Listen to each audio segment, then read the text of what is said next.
ಸಕಲೇಶಪುರ ತಾಲೂಕಿನ ತಾಲೂಕು ಪಂಚಾಯಿತಿ ಸಮರ್ಥ ಸೌಧದಲ್ಲಿ ಕರ್ನಾಟಕ ರಾಜ್ಯ ಸರ್ಕಾರದ ಆದೇಶಾನ್ವಯ ಅಬ್ದುಲ್ ನಾಜೀರ್ ಸಾಬ್ ರಾಜ್ಯ ಗ್ರಾಮೀಣ ಅಭಿವೃದ್ಧಿ ಮತ್ತು ಪಂಚಾಯತ್ ರಾಜ್ ಸಂಸ್ಥೆ ಮೈಸೂರು ಐಡಿಪಿಆರ್ ವತಿಯಿಂದ ಗ್ರಾಮ ಪಂಚಾಯಿತಿ ಚುನಾಯಿತ ಮಹಿಳಾ ಪ್ರತಿನಿಧಿಗಳ ಸಮರ್ಥ ಅಭಿವೃದ್ಧಿ ತರಬೇತಿಗಾರವನ್ನು ಏರ್ಪಡಿಸಲಾಗಿತ್ತು.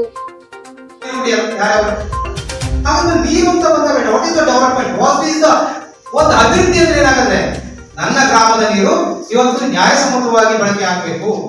ಗ್ರಾಮ ಪಂಚಾಯಿತಿ ಚುನಾಯಿತ ಮಹಿಳಾ ಸದಸ್ಯರುಗಳಿಗೆ ಸಮರ್ಥ ಅಭಿವೃದ್ಧಿಗೆ ಸಂಬಂಧಿಸಿದಂತೆ 3 ದಿನಗಳ ತರಬೇತಿ ಕಾರ್ಯಾಗಾರವನ್ನು ಹಮ್ಮಿಕೊಂಡು ಮಹಿಳೆಯರ ಸಾಮಾಜಿಕ, ಆರ್ಥಿಕ, ಶೈಕ್ಷಣಿಕ, ಆಡಳಿತ, ರಾಜಕೀಯ ಸದೃಢತೆಗೆ ಸಂಬಂಧಿಸಿದಂತೆ ಈ 3 ದಿನಗಳಲ್ಲಿ ಸುಮಾರು 14 ಅಧಿವೇಶನಗಳು ಹಾಗೂ ಪೂರಕವಾದ ಚಟುವಟಿಕೆಗಳ ಮೂಲಕ ಮಹಿಳೆಯರ ಸಬಲೀಕರಣಕ್ಕೆ ತರಬೇತಿ ನೀಡಲಾಗುತ್ತಿದ್ದು, ಕುಟುಂಬದಲ್ಲಿ, ಗ್ರಾಮೀಣ ಪ್ರದೇಶದಲ್ಲಿ, ಕೆಲಸದ ಸ್ಥಳಗಳಲ್ಲಿ ಮಹಿಳೆಯರ ಮೇಲಾಗುವ ದೌರ್ಜನ್ಯಗಳ ತಡೆ ಕಾಯ್ದೆ ಬಗ್ಗೆ, ಬಾಲ್ಯ ವಿವಾಹ, ಬಾಲ ವಿಕಾಸ ಸಮಿತಿ ಹಾಗೂ ಇನ್ನೂ 3 ಉಪ ಸಮಿತಿಗಳ ಕುರಿತು ಮಾಹಿತಿ ನೀಡಲಾಯಿತು.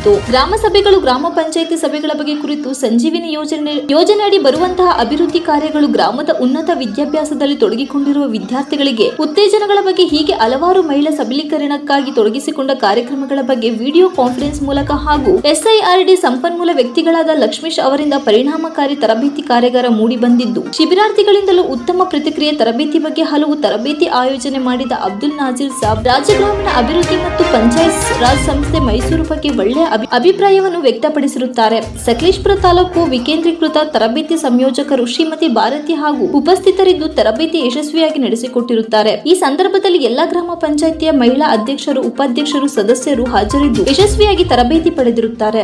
ನೀರನ್ನ ಸಂರಕ್ಷಣೆ ಮಾಡಬೇಕು, ನೀರನ್ನ ಮಿತವಾಗಿ ಬಳಸಬೇಕು, ನೀರನ್ನ ಶುದ್ಧವಾಗಿ ನೀರನ್ನು ಬಳಸಬೇಕು. ಇದಕ್ಕೆ ಸಂಬಂಧಪಟ್ಟಂತೆ ನಾವು ಯಾವ ರೀತಿ ನಿರ್ವಹಣೆ ಮಾಡಬೇಕು, ಅದು ನಮ್ಮ ಅಭಿವೃದ್ಧಿ. ಅದಕ್ಕೆ ಸಂಬಂಧಪಟ್ಟಂತೆ ಯಾಕೆ ಯೋಚನೆ ಮಾಡಬೇಕು, ಮುಂದಿನ ಪೀಳಿಗೆಗೂ ಕೂಡ ನೀರು ಬೇಕು. ಇವತ್ತು ನಾವು ನೀರು ಖಾಲಿ ಮಾಡಿ ಹೋಯ್ತು ಅಂದರೆ ನಾಳೆ ನಮ್ಮ ಮಕ್ಕಳಿಗೆ ಈ ನೀರಿಲ್ಲ ಅಂದ್ರೆ ಅವ್ರೇನ್ ಮಾಡ್ತಾರೆ? MA ಮಾಡಿಸಿದ್ಯಾ, BA ಮಾಡಿಸಿದ್ಯಾ, ನೀನು ಡಾಕ್ಟರ್ ಮಾಡಿಸಿದ್ಯಾ, ನೀನು ಅವನ MSc ಮಾಡಿಸಿದ್ಯಾ, ಹಾಗಾದ್ರೆ ಇಷ್ಟೆಲ್ಲ ಎಜುಕೇಶನ್ ಕೊಟ್ಟಿದ್ದೀರಾ, ಅವ್ರಿಗೆ ಕುಡಿಯೋಕೆ ನೀರಿಲ್ಲ ಅಂದ್ರೆ, ಊಟ ಮಾಡಕ್ಕೆ ಮುಖ್ಯವಾದ ಆಹಾರ ಪದಾರ್ಥ ಇಲ್ಲ ಅಂದ್ರೆ, ಉಸಿರಾಡಕ್ಕೆ ಒಳ್ಳೆ ಆಕ್ಸಿಜನ್ ಬೇಕಾದಂತ ಗಾಳಿ ಇಲ್ಲ ಅಂದ್ರೆ, ಒಳ್ಳೆ ಉತ್ತಮವಾದ ಪರಿಸರ. ಇವತ್ತು ಮಾನವನ ಅವಿಭಾಜ್ಯ ಅಂಗ ಪರಿಸರ ಇದ್ದರೆ ಮಾನವ ಬದುಕಕ್ಕೆ ಸಾಧ್ಯ ಇಲ್ಲ, ಪರಿಸರ ಇದ್ರೆ ಮಾನವ ಬದುಕಕ್ಕಾಗದು. ಹಾಗಾದ್ರೆ ಆ ಪರಿಸರವನ್ನು ಎಷ್ಟು ನಾವು ನೈಜವಾಗಿ ಬಳಸಿ ಅದನ್ನ ನ್ಯಾಯಸಮ್ಮತವಾಗಿ ಇಟ್ಕೊಂಡಿದ್ದೀವಿ ನಾವು. ಹಾಗಾದ್ರೆ ಮುಂದಿನ ನಮ್ಮ ಮಕ್ಕಳ ಭವಿಷ್ಯ ಏನು? ಈಗಲೇ ಮಕ್ಕಳನ್ನ ಒಪ್ಕೊಂಡು ಆಸ್ಪತ್ರೆಗೆ ತೋರಿಸ್ತಾ ಇದ್ವಿ. ಸಣ್ಣ ವಯಸ್ಸಿನ ಮಕ್ಕಳನ್ನ ಇವತ್ತು ಲಕ್ಷಾಂತರ ರೂಪಾಯಿ